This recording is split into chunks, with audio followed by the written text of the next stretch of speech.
it will not be accepted because it will be a defeat of what we all stood for.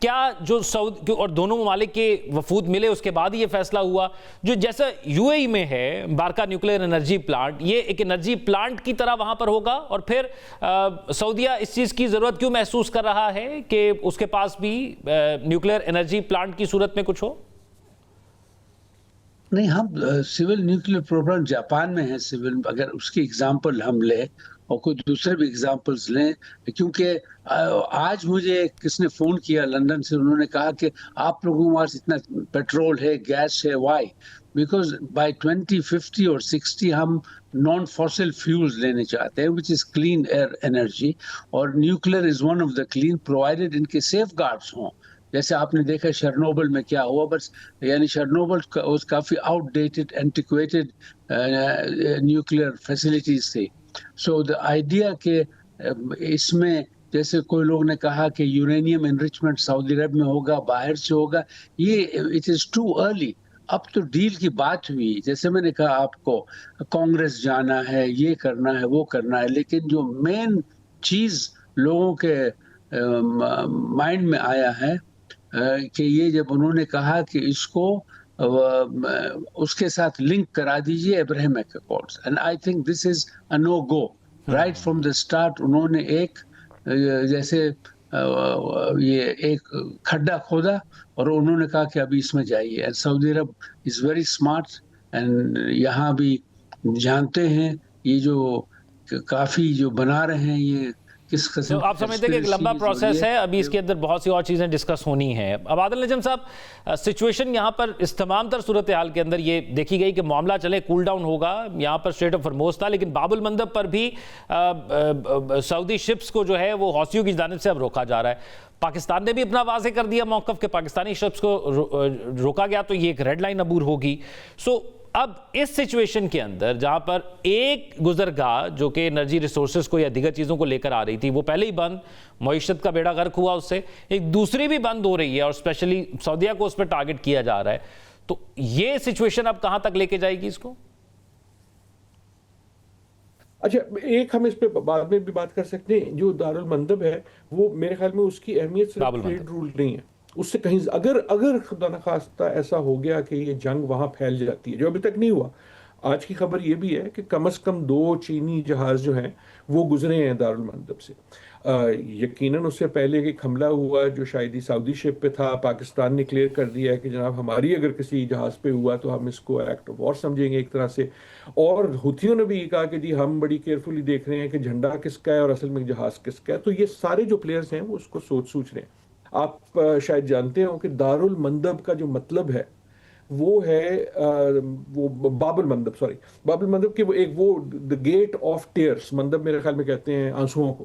تو ایک طرح سے یہ جو ہے یہ اگر بڑھ گیا تو یہ یقیناً آنسو دلا دے گا پوری دنیا کو، صرف ٹریڈ کی وجہ سے نہیں، کیونکہ اس کی جو سیاسی ریمیفیکیشن ہے وہ ٹریڈ سے بھی زیادہ ہے. جہاں تک آپ کا سوال تھا کہ ہوا کیا، یار ہوا وہی جس کا آپ نے اور میں نے پہلے بھی ہم نے گفتگو کی اور آپ کو بھی پتا تھا اور مجھے بھی پتا تھا، لیکن ہماری امید فرق تھی.